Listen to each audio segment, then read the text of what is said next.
Hello students, I am Varun Agarwal and this is channel learning cafe.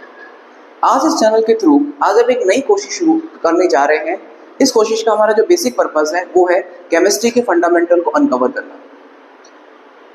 इस videos के through, इस channel के through और इस एम के थ्रू हम केमिस्ट्री के उन बारीक कॉन्सेप्ट पे फोकस करेंगे जो ज़्यादातर बच्चों के लिए एक बहुत बड़ा कंफ्यूजन है, एक बहुत बड़ा डर है। आज हम उन्हीं कॉन्सेप्ट पे फोकस करेंगे।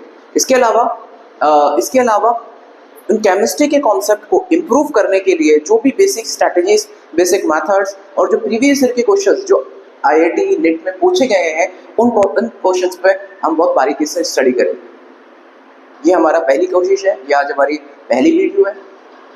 धीरे धीरे हम इन चीज़ों पर मोर एंड मोर फोकस करके इसको आगे बढ़ाने की कोशिश करते हैं। चलिए आज हम अपने पहले वीडियो की शुरुआत करते हैं। हमारा जो बेसिक मोटो है उसी मोटो के साथ में हम केमिस्ट्री वर्ड को समझने की कोशिश करते हैं। देखिए, केमिस्ट्री का मतलब होता है जिसमें हम उन एटॉमिक, मॉलिक्यूलर, उन कंपाउंड्स को समझने की कोशिश करते हैं, उनके आपस में रिएक्शन करने के मेथड को समझते हैं। वो जब आपस में रिएक्शन करते हैं तो जो अलग अलग टाइप के कंपाउंड्स बनते हैं उनके बारे में स्टडी करते हैं। केमिस्ट्री का अलग अलग फॉर्मेट होता है समझने का। Inorganic side, physical side, organic side, अलग अलग फॉर्मेट होता है और हमें हर एक फॉर्मेट में उसको स्टडी करना जरूरी होता है। हर एक फॉर्मेट के पीछे, फिजिकल केमिस्ट्री के पीछे केमिस्ट्री का एक अलग ऑब्जेक्टिव है, ऑर्गेनिक केमिस्ट्री के पीछे केमिस्ट्री का एक अलग ऑब्जेक्टिव है। इवन आपकी बेसिक का एक अनऑर्गेनिक केमिस्ट्री के पीछे समझने का एक बेसिक ऑब्जेक्टिव होता है। केमिस्ट्री किन पॉइंट ऑफ व्यू से डिफिकल्ट हो जाती है बच्चों के लिए? क्योंकि केमिस्ट्री एक डाइवर्सिफाइड फील्ड है। डाइवर्सिफाइड फील्ड का मतलब है इसमें आपको बहुत कुछ स्टडी करना होता है। इसमें आपको इनऑर्गेनिक कंपाउंड, ऑर्गेनिक कंपाउंड, आपको इसमें फिजिक्स भी अप्लाई करनी होती है। ये बहुत डाइवर्सिफाइड कंपाउंड है। ये डाइवर्सिफाइड क्यों है? साइंस बेसिकली बेस्ड इस डाइवर्सिफिकेशन पर है। ये डाइवर्सिफाइड क्यों है? डाइवर्सिफाइड क्यों है इसका बेसिक रीजन क्या है कि like to same reactant reacts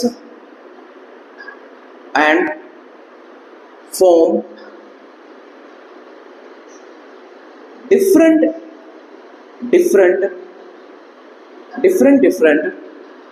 product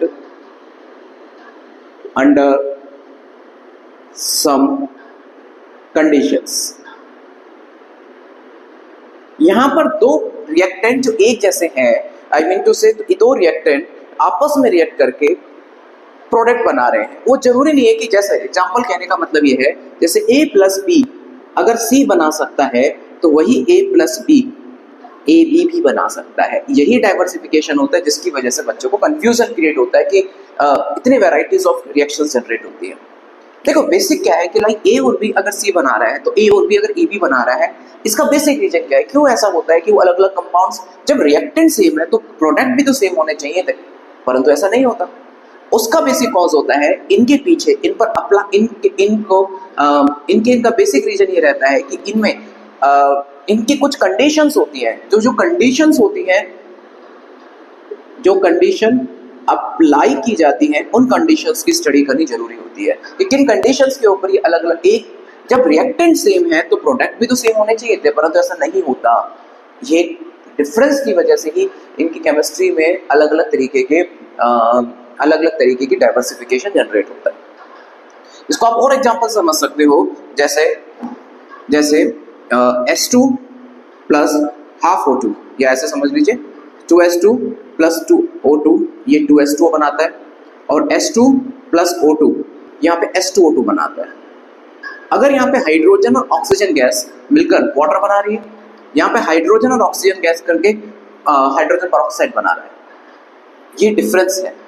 ये जो डिफरेंस पैदा हुआ, जो कि जब आपके रिएक्टेंट सेम थे तो प्रोबेबली प्रोडक्ट भी सेम होने चाहिए थे, परंतु इनके पर अप्लाई होने वाली कंडीशंस बहुत डिफरेंट है। जो इन पे अप्लाई होती है वो कंडीशन डिफरेंट, और कंडीशन डिफरेंट होने की वजह से ये अलग अलग टाइप के प्रोडक्ट बना जाता है। इसलिए केमिस्ट्री एक बहुत डाइवर्सिफाइड फील्ड है।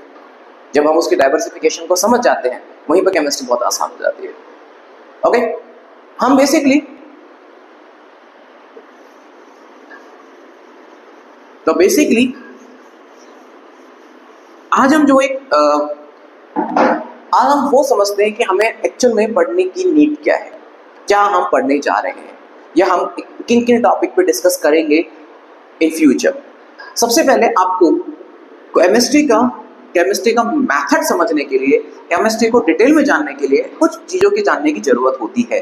जैसे फर्स्ट पॉइंट, हमें ये जानना जरूरी है कि जैसे फर्स्ट पॉइंट हम शुरुआत करें, this is a type of change. कुछ भी चेंज हो रहा है, अगर कोई भी रिएक्टेंट प्रोडक्ट में कन्वर्ट हो रहा है, कोई भी रिएक्टेंट अगर प्रोडक्ट में कन्वर्ट हो रहा है तो किस टाइप का चेंज है? तो वो हो सकता है वो फिजिकल चेंज हो, और यह हो सकता है केमिकल चेंज हो। ओके, अगर फिजिकल चेंज हमें इतना डिटेल में स्टडी नहीं करना, हमें केमिकल चेंज के ऊपर जाना है। हमें केमिकल चेंज को समझना है कि कैसे डिफरेंशिएट करेंगे रिएक्शंस को कि ये फिजिकल चेंज हो या केमिकल चेंज है। तो फॉर एन एग्जांपल, अगर आप जब केमिकल चेंज पर आते हैं, जब आप हम चेंज को लेकर डिस्कस करते हैं कि केमिकल चेंज को लेकर हम डिस्कस करेंगे, केमिकल चेंज या फिर केमिकल रिएक्शंस को लेकर डिस्कस कर रहे हैं, तो केमिकल रिएक्शंस के दौरान हमें किन किन पॉइंट्स पर फोकस करने की जरूरत है? केमिकल रिएक्शंस के दौरान हमें पता होना चाहिए कि सबस्ट्रेट, या इसको हम रिएक्टेंट भी कहते हैं, एंड प्रोडक्ट का मतलब क्या होता है। आपको आइडेंटिफाई कैसे करेंगे कि कौन सा रिएक्टेंट है, कौन सा प्रोडक्ट है। अगर रिएक्टेंट क्या प्रोडक्ट में कन्वर्ट होता है, तो क्या प्रोडक्ट रिएक्टेंट में कन्वर्ट नहीं हो सकता? क्यों नहीं हो सकता? इन सब चीजों की जानने की बहुत नीड होती है। सेकंड पॉइंट, आप जब केमिकल रिएक्शन पढ़ रहे हैं तो एटम, मॉलिक्यूल, कंपाउंड का मीनिंग पता होना चाहिए कि ये होते क्या है, and why they react. Actual में रिएक्ट क्यों कर रहे हैं, इसका जानना बहुत जरूरी है। कि जब एटम आपस में रिएक्ट कर सकते हैं, एटम मॉलिक्यूल से रिएक्शन कर सकता है, मॉलिक्यूल आपस में रिएक्शन कर सकते हैं, कंपाउंड मॉलिक्यूल से रिएक्शन कर सकता है, कंपाउंड आपस में रिएक्शन कर सकते हैं, तो इनका मतलब क्या होता है? Why they react. ये रिएक्ट क्यों करते हैं? रिएक्ट करते हैं जब भी तो इतना डाइवर्सिफिकेशन जनरेट होता है, तो रिएक्शन के लिए कुछ तो इनमें पोटेंशियल होगा, कुछ तो कॉज होगा जिसकी वजह से रिएक्शन करते हैं, तो उसके रिएक्शन को समझना बहुत जरूरी होता है। ओके, इसके अलावा इनके सबसे नेक्स्ट आता है केमिकल चेंजेस के अलावा इसमें physico chemical parameter affects to chemical reaction. कौन कौन से फिजिकल और पैरामीटर्स हैं जो रिएक्शंस को अफेक्ट्स करते हैं, इन सबका एक बेसिक नॉलेज और बेसिक डिस्कशन बहुत जरूरी होता है। ओके, ये हम टॉपिक डिस्कस करेंगे इन फ्यूचर। ओके, इसके अलावा और हमें टॉपिक जो जानने की जरूरत है, मैं इसको रब कर देता हूं।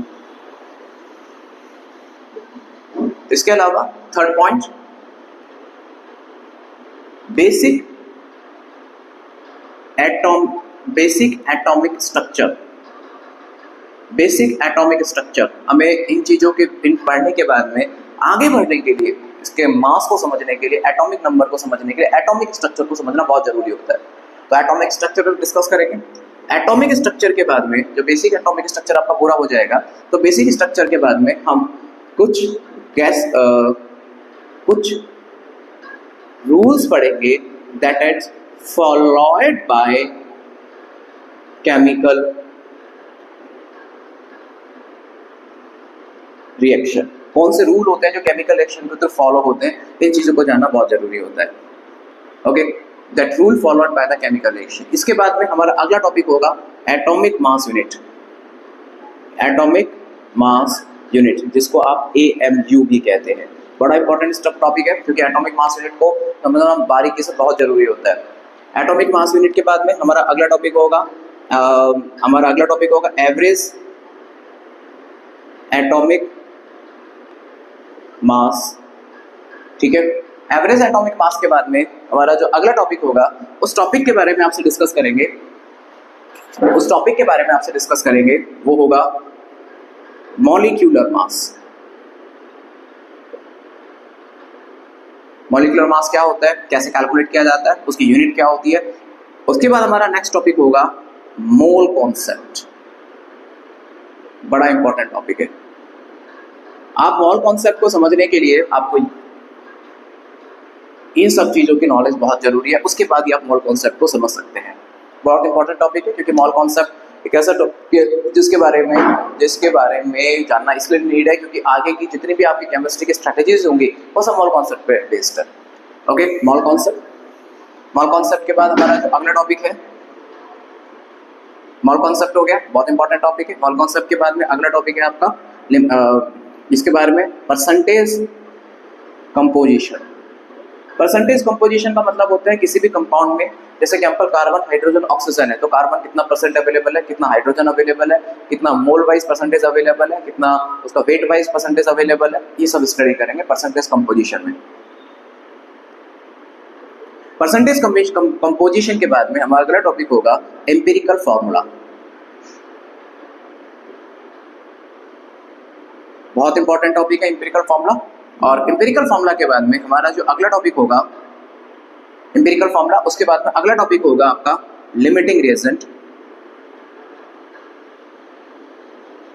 वन ऑफ द इंपॉर्टेंट चीज लिमिटिंग रिएजेंट, इसको समझना बहुत जरूरी है लिमिटिंग रिएजेंट को, क्योंकि कोई भी रिएक्शन के अंदर जितनी भी रिएक्शंस होती है उसका जो प्रोडक्ट का बनना होता है वो एक लिमिटिंग फैक्टर पे डिपेंड करता है कि सबसे कम क्वांटिटी में कौन अवेलेबल, उसी पे प्रोडक्ट बनता है। ओके, उसकी आइडेंटिफिकेशन, उसकी कैलकुलेशन, कितना अमाउंट में प्रोडक्ट बनेगा, इन सब चीज़ों की नॉलेज बहुत जरूरी होती है। ओके, लिमिटिंग रीजन के बाद में हमारा जो अगला टॉपिक होगा वो होगा सॉल्यूशन कॉन्सेंट्रेशन। इस सॉल्यूशन कॉन्सेंट्रेशन को हम 3 क्वांटम में पढ़ते हैं। एक होता है मोलरिटी, दूसरा होता है मोललिटी और तीसरा होता है normality. In 3 point of view से हम सॉल्यूशन कॉन्सेंट्रेशन को रीड करते हैं। ये बेसिकली हमारे वो टॉपिक है जिनके बारे में हम स्टडी करेंगे, और एक एक विश्वास कीजिए, बिलीव कीजिए, एक एक टॉपिक के बारे में हम इतने बेहतरीन तरीके से डिस्कशन करेंगे कि आपको एनसीईआरटी आपके फिंगर टिप्स पे होगी। ये मेरा आपसे प्रॉमिस है। सो आज के लिए आपके इतना ही आपसे डिस्कस करना था कि हम क्या पढ़ने जा रहे हैं और क्यों पढ़ेंगे। जानना भी बहुत जरूरी है कि क्यों पढ़ेंगे और इनका आपके एंट्रेंस एग्जाम्स में इससे कितने इंपॉर्टेंट क्वेश्चंस आते हैं और उनको सॉल्व करने की क्या क्या स्ट्रेटेजी हो सकती है। सो आज के लिए इतना ही। सो आपको वीडियो देखने के लिए थैंक यू सो मच।